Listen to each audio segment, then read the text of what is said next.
able to tell us the breakdown of the sentence. When each word is brought out and you are asked to tell what part of speech it belongs to, you should be able to tell what part of speech it belongs to at the end of this chapter. There are 8 parts of speech in English. We have noun, pronoun, verb, adverb, adjective, conjunction, preposition, and interjection or exclamation. The first one we are going to be talking about is nouns. Nouns generally are naming words. They name people, animals, things, ideas, concepts, and places. There are classifications of nouns. We have the proper nouns, the common nouns, concrete nouns, abstract nouns, collective nouns, countable nouns, and uncountable nouns. Proper noun. The proper noun refers to the unique name given to people, animals, things, and so on. For example, when you say city, there are many cities, but when you mention Lagos, Lagos is a unique name given to a particular city, and it is only peculiar to this city alone. No other city bears that name. When you say Abuja, everybody knows where Abuja is, and you should be able to distinguish Abuja from other cities. So, proper nouns give unique names to people, places, animals, and so on. For people, proper nouns could include Janet, Benjamin, Joseph, and so on, such that when Joseph is called, not just anybody would answer. It is the person that bears the name that would answer, despite the fact that there could be others around who are of the same age, of the same features, and so on. The common noun. The common noun is a general name or common name, as the title implies. Common or general names given to people, animals, places, things, or substances, and even ideas. For example, we have names like boy, man, girl, goat, dog, and so on. All these names are general names of people, animals, towns, cities, and so on. Until you narrow it down to proper nouns, you would still be having a common noun. Collective nouns. These are names given to people, places, and so on that have the same characteristics and are referred to as an entity or unit. Examples include jury, audience, congregation, flight, head, school, mall, gang, galaxy, and so on. All these are collective names given to a group of people or group of objects or animals that have the same features and characteristics. For example, when you say congregation, the congregation has to do with worshippers in a particular place of worship, religious place of worship. So the congregation is a collective name for all worshippers. And when you say jury, it refers to the gathering of judges. So you don't have to start mentioning them one after the other. When you say jury, it brings all of them together under an umbrella. Abstract nouns. These are names of concepts, qualities, ideas, phenomenon, or characteristics that you can only feel and cannot touch or see. Such nouns include odor, beauty, theocracy, hunger, robbery, freedom. You will discover that you can only perceive odor, you cannot see or touch it. You can only see beauty. It is not what you can feel, it is not what you can touch or handle. Theocracy is an ideology. Hunger is what you feel, not what you can see or touch. And the other examples. Concrete noun. Concrete noun is the opposite of abstract nouns, and they name objects, people, animals, and so on that you can see and touch. Examples include house, book, clothes, bag, table, pot, and so on. Countable noun. The countable noun refers to nouns that can be counted. They are identified as separate entities. Examples include bags, tables, chairs, buildings, people, cars, etc. All these are objects or things or people that you or beings that you can count. You can give them numbers. The non-count or uncountable noun. It is the opposite of countable noun. It refers to nouns that cannot be counted. They are represented in an inseparable entity, in the sense that you cannot separate them, and because you cannot separate them, they cannot be counted.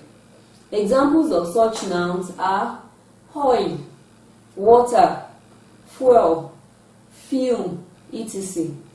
You will discover that you cannot count water, so it becomes an uncountable noun. The uncountable nouns can only be measured through quantifiers. Quantifiers such as liter, and you can use liter to quantify water, oil, fuel, and so on. So that's why you can have something like a liter of fuel, a liter of water, a liter of oil, and so on. You can also use quantifiers like a plot of land, an acre of land, a spoon of salt, a cup of tea, a pint of blood, and so on. So uncountable nouns cannot be counted. Nouns that add es. Nouns that add es are usually nouns that end in s, sh, ch, x, o, and z. So let us look at how we can realize this. Under O, we have hero to become heroes, tomato to become tomatoes, mosquito to become mosquitoes. Under Z, we have blitz to become blizzes, quiz to become quizzes, blinks to become blinzes, puts to become putsies. Then we have church under CH, church to become churches, bench to become benches, crutch to become crutches, and scratch to become scratches. X, we have box to become boxes, axe to become axes, tax to become taxes, and crocs to become croxes. S, we have class to become classes, grass to become grasses, boss to become bosses, and loss to become losses. Under SH, we have bush to become bushes, lash to become lashes, clash to become clashes, and brush to become brushes. Nouns that add IES. Such nouns usually end in Y, and so the Y would change to I, and then you would add ES. Examples: ladies, lorries, anxieties, worries, families, babies, bodies, batteries, messes, fantasies, and so on. You will discover that the Y in all the examples have been changed to I, and so we have IES ending each of them. Nouns that add VES. Such nouns usually end in F, and so you change the F to V and then add ES. Examples: half will change to halves, Shelf would change to shelves. Loaf would change to loaves. Leaf would change to leaves. Life would change to lives. Knife would change to knives, and so on. Nouns that undergo internal changes. It is not all nouns that add es, s, ies, or ves. This category of nouns change within. I mean, they undergo internal changes. Examples include teeth that will become tooth when you are talking about the plural. Man would become men. The A in man has changed to E when it comes to plural. Mouse would change to mice. Louse would change to lice. Focus would change to foci. Goose would change to geese. Thesis would change to thesis. And there it is just the replacement of I with he. Radials would change to radii. Bases would change to bases. The I has changed to E in bases too. And lastly, I have woman, which would change to women. Some nouns add en to form their plurals. Examples include ox, which would add en to become oxen. Child to become children. And brother, which has two plural forms, depending on the context, either brother or brethren. Some nouns don't have plural forms, so they retain their spellings in both singular and plural. Examples of such nouns are furniture, cattle, information, equipment, sheep, damage, there, cutlery, fuse. So, when you want to express this category of nouns in plural, you would need to add quantifiers to make them plurals. For example, you can say pieces of furniture, head of cattle, pieces of information, pieces of equipment, and so on. Some nouns do not have plural forms at all, and so when they appear in plural forms. Their singular forms are not in existence, so they always appear in plural. Examples include goods, barracks, news, scissors, trousers, measles, thanks, arms, savings, quarters, and so on. You will discover that all these nouns appear like plural nouns, but in the real sense they communicate singular meanings. Functions of nouns in sentences. A noun can function as the subject of a sentence.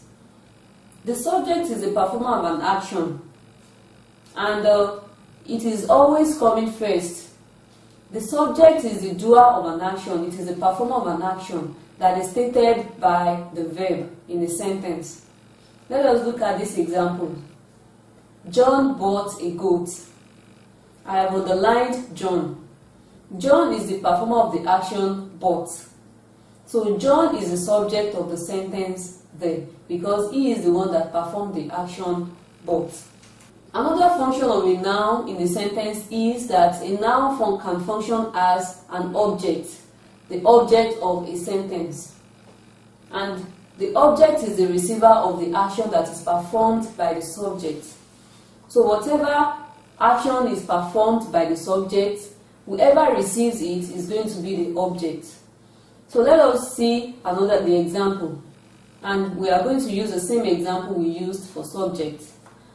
John bought a goat.